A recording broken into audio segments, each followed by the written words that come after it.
Brain rot isn't just an internet slang term for mindlessly scrolling useless content and frying your dopamine receptors. Quite literally, rots your brain from the inside out. And new science is proving it.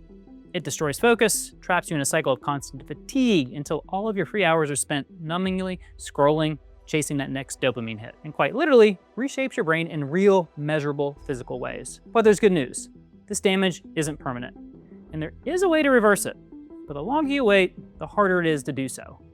In this video, I'm going to show you exactly how doom scrolling is quietly rotting your brain from the inside out, and the surprising simple step you can take today to start repairing it for good. When you open Instagram or TikTok, you're not really choosing what you want to see. You're being fed what the algorithm decides is most likely to hook you. This isn't by accident. The algorithm is designed to test you constantly. It pushes content your way, a funny video, a shocking headline, a heated fight in comments, and watches how your nervous system responds. The moment one type of comment stops working, it switches formats instantly before you can even think about what you'd want to see. And it usually gives you exactly that. And what's alarming is that people who design these platforms, the one who understand the consequences better than anyone else, don't let their own children use the apps because they know precisely how dangerous doom scrolling can be. Take dopamine, the brain's feel-good chemical. Every time you scroll and you see something new, your dopamine system fires up. You get a quick hit of reward. At first, it feels good, but the more you scroll, the more your brain adjusts and desensitizes to these fast, shallow hits. Normal everyday activities like getting work done, having a conversation, or even something as simple as reading feel dull in comparison. Over time, this starts to alter your brain structure. Studies published in scientific reports and Neuroimage prove that excessive scrolling leads to thinning of gray matter in key areas of the brain, like the anterior cingulate cortex and the orbital frontal cortex. These regions control impulse regulation and emotional balance. When they shrink, your ability to just stop scrolling literally becomes physically harder for your brain to put the brakes onto. It's not even about willpower or discipline anymore. And that's just one way doom scrolling starts to take your mind apart. There's something else even scarier happening beneath the surface, especially in people over 40. Every time you reach for your phone, instead of sitting with your thoughts, you're locking out the essential mental processes your brain depends on to stay healthy, the default mode network. The default mode network is what activates when you're not doing anything, when your mind wanders as you stare out a window, when you pause to reflect in the shower, or when you let yourself sit quietly with no distractions. Society today has trained us to think that this is being useless and idle, and it's actually incredibly necessary for brain health. It involves the parts of the brain responsible for consolidating memories, processing emotions, and doing the maintenance work that clears out mental wastes and resets your thinking. But when you pull out your phone during every quiet moment, you force the default mode network to shut down. And without it running, unprocessed emotions, unresolved thoughts, and mental clutter start piling up. That's when the fog starts rolling in. You feel scattered and disorganized, overwhelmed, emotionally reactive, exhausted. You've done nothing that should even be draining as you're just flicking your thumbs up and down on a screen. And for people over 40, these moments of quiet reflection are especially critical. Your brain changes as you age. Its ability to adapt,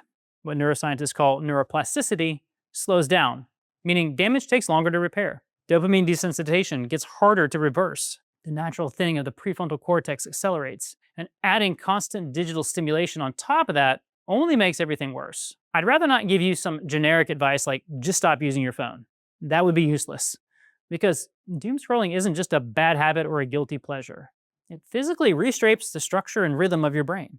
And the alarming reality is, in people over 40, these changes are happening faster and more severely than many researchers initially believed. Studies comparing social media addiction and substance use disorders like alcohol or cocaine addiction show eerily similar patterns of brain shrinkage that doom scrolling does. We're talking measurable loss of gray matter. But the scariest part goes beyond what you can see on a brain scan. It's what's happening to the rhythms your brain relies on to function well. Quantitative EEG scans, what neuroscientists call a form of digital brain mapping, have revealed that doom scrolling forces your body to stay in an elevated hyperarousal state. Instead of calm, steady alpha waves, the signals that let you feel focused and centered, you see an overproduction of high beta waves. High beta waves are jagged and chaotic. They lock you into stress, scatter your thinking, and prevent the brain from slowing down when it's supposed to.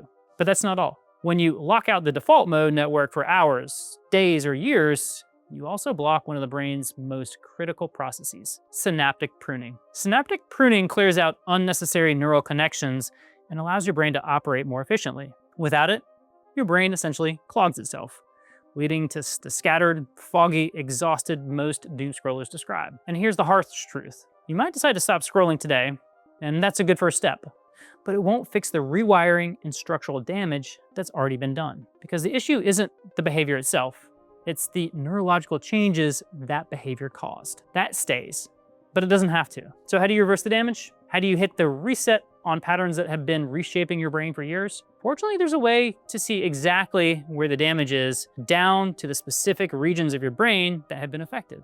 Quantitative EEG, or brain mapping, allows us to track the electrical activity in your brain in real time. This tool compares your brain waves to a database of optimally functioning brains, revealing exactly where rhythms have gone wrong, where overactivity has been taken hold, and where balance needs to be restored. For example, brain scans of habitual doom scrollers show hot zones of excessive beta waves in the frontal lobes and cold zones of alpha activity, causing a lack of calm and focus. And once you've identified what's specifically wrong with your brain's rhythms, you can start reversing it.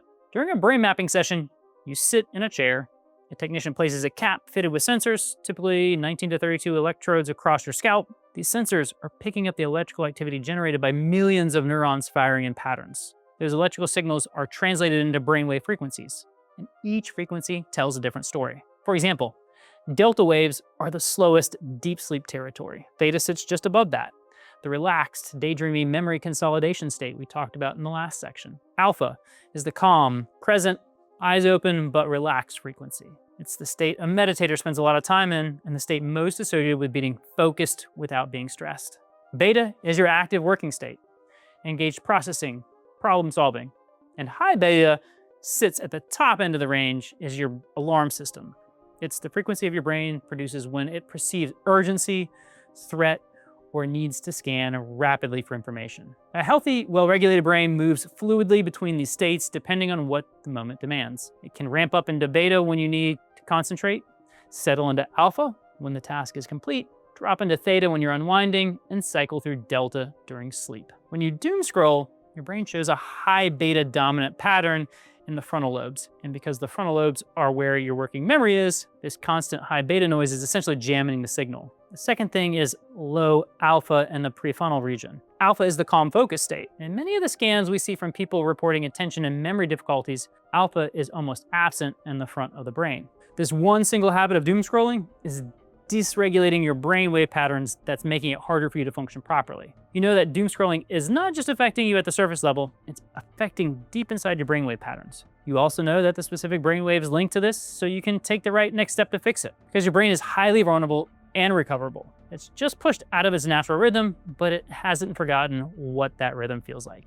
And it just needs the right conditions to find its way back. It's not a magic pill or a supplement or some generic advice you get from every other wellness clinic. What you need is a plan, especially a personalized protocol that works for your brain to fix the specific brainwave patterns.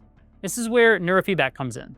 Neurofeedback is a form of brain training that uses real-time qEEG data to give your brain immediate feedback about its own activity. You sit comfortably with sensors placed on your scalp. Those sensors are reading your brainwave frequencies in real time and sending that information to a screen in front of you, typically displaying a simple visual experience in the form of a film, a tone, a moving image. When your brain produces the targeted frequency, the image plays smoothly and the sound continues. When your brain drifts back into the high beta dominant pattern, the image dims and the sound fades. So your brain doesn't need you to consciously understand what's happening for it to respond.